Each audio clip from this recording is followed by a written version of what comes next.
Let's talk about all those people who channel Jesus. Hey guys, it's John sitting out here on my back deck on an absolutely stunning Sunday morning. It is gorgeous out here. It's in the upper 70s, going to go up to the low 80s today here in Akron, Ohio. It's the end of April. It's just a beautiful, beautiful day. And I wanted to hop on and talk about this idea of channeling Jesus. And and specifically channeling anybody. Um, I've done channeling in the past on my YouTube channel, and people say, "Who do you channel?" And I say the oneness of God. I just say, "Well, I'm just opening up, and whatever comes through, comes through." But there are a lot of people in the world, and there are a lot of books out there by people who say that they are channeling Jesus. And the reason I wanted to come on and do this video is because I get a lot of messages that say, "Well, Jesus said this in this book. Well, Jesus said this in this book. Well, Jesus said this in this book." And I go on and I look at whatever book they're talking about. And a lot of them I've read, but I always go on and I say, "No, Jesus did not say that. The person who is channeling them said that Jesus said that." People have to realize that when anybody's channeling or bringing information through, they're coming through their own filter. They're coming through their own perspectives. And you can clearly see it from book to book, from channel to channel. You can clearly see the various perspectives. You know, a lot of the channels talk about, Jeshua saying, using the words Christ consciousness, right? Now, from my past life regression, I know he would never have used the word Christ because he didn't believe in messiahs. So that's my interpretation, right? That came that even though I was under hypnosis and regressed, that still came through my consciousness. The point of this is that too many people are taking a channeler's message, even my own, and making it an infallible thing. They're saying, "Well, this is what he said." The reality of it is, not even the Bible knows what he exactly said, because the books in the Bible were written 100 years after he was gone. And so all they have is hearsay from anybody, including the writers of the Gospels. It's all hearsay. There is no recording of Jeshua talking. There is no direct, "I'm standing here in front of you and I am telling you I saw him do this," right? It's all books that were written after 100 years after he was gone, and um, in texts that were manipulated, changed, altered, edited, translated, and written originally with an agenda for a messianic structure. So when you look at any channeling, any spiritual text, understand you're reading a book that is written by an author, and that author has a point of view. When you're listening to a channeler, they're coming through their personal point of view.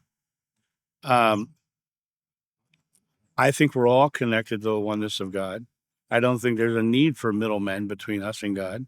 I don't believe that there's uh, a hierarchy within the heaven per se, but that's my belief. And like I said, I never ask anybody to take my beliefs. I don't believe anybody should take anybody's beliefs unless it rings true for them, their own discernment. So the one thing I see though is so many people, want to put stock in Jesus said this,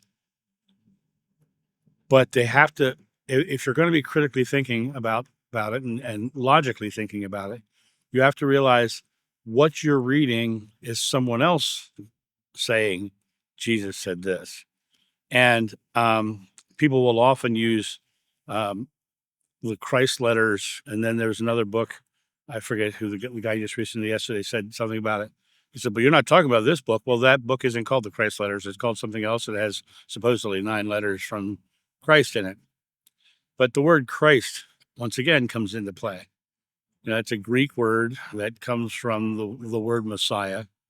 And I don't think Jeshua ben Joseph would have used it, or even in any way, shape, or form delved into the concept of a messianic title like that. So when I look at all of the channelings, I look at it with the eye of who's actually saying it. To believe that it's Jesus or Jeshua saying it means that you have chosen to believe that it's Jeshua saying it. You have chosen to put stock that this person who wrote this book has none of their own personality or consciousness mixed into this information. If you read Edgar Casey's writings, his readings, you're going to find all this very Christian-oriented things woven through it. You'll also find Theosophical Society ideas woven through it.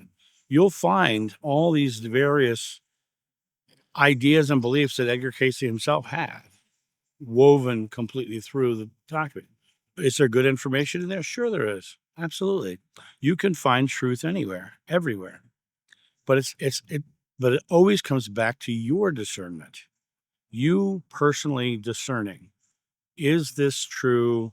Is this, and I would say with the ones who are channeling Jesus, I would say that it's best to say, someone says they channel Jesus. What of what they're saying he said feels right to me, and live into that teaching. But once again, it's not about the personality of Jeshua. It's about what did he teach, because that's what his entire life was about, from my memory. His entire life was about showing people their divinity.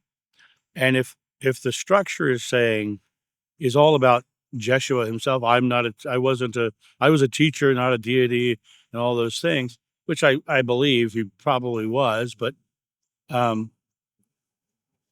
think in the end, it comes down to spirituality as a personal journey.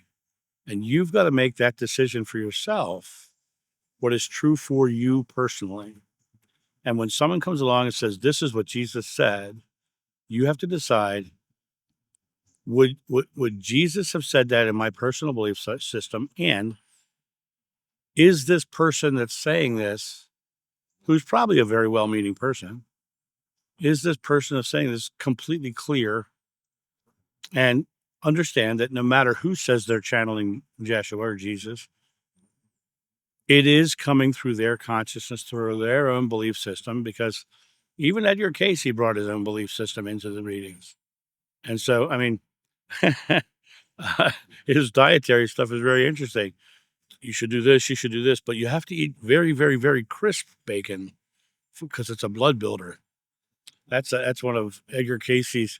Now, I love bacon, and the concept that it has to be very, very crisp is because he liked crisp bacon, right? So you look at it from the perspective of who's saying it, what filter are they bringing it through, and literally creating this idea of no matter what information is coming to you through someone else, it's always coming through someone else.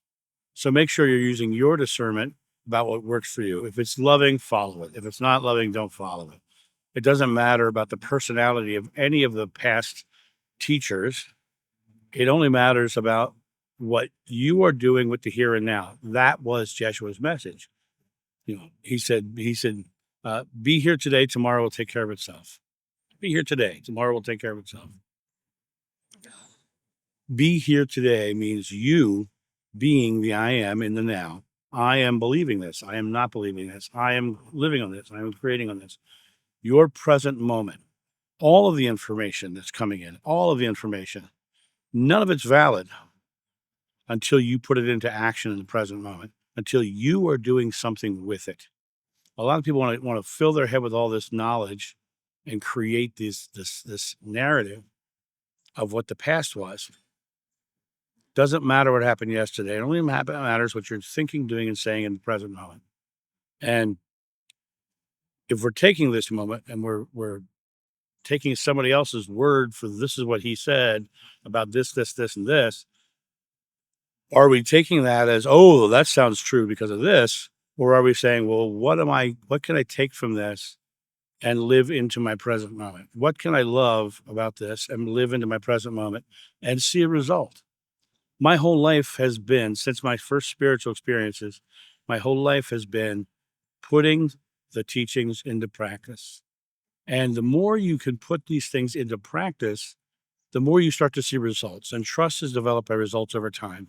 So you'll start to see within your own experiences whether what's coming through actually works, actually is part of your personal truth. And to me, when I look at this idea of taking someone else's word that some teacher said this as complete truth without first saying it's coming through them, you know, nothing is valid until you decide it is valid. And so when someone says this is what he said, I will usually say something like to clarify, this is what this person says that he said, because it is once removed from the information that they're getting. So there is a filter there. There is a channel there. There is beliefs in between you and that information. And so you have to realize that those beliefs that are between you and that information will color the outcome of the information. And so that's my thought on this. My whole part of this point of this video is to say, use your own discernment, use your own experiences of life, and test it. Does this work in my life? Am I more joyful? Am I more loving? Am I more caring? Have people been able to walk away from me better than I found them? If that's the case, then it's working for you. Do it.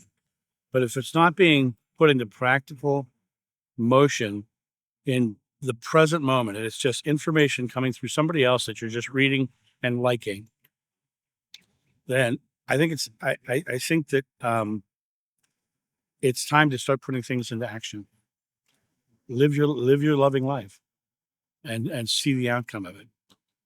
And that's my thought on this. You guys have a great day, and I'll talk to you soon. See ya. Bye.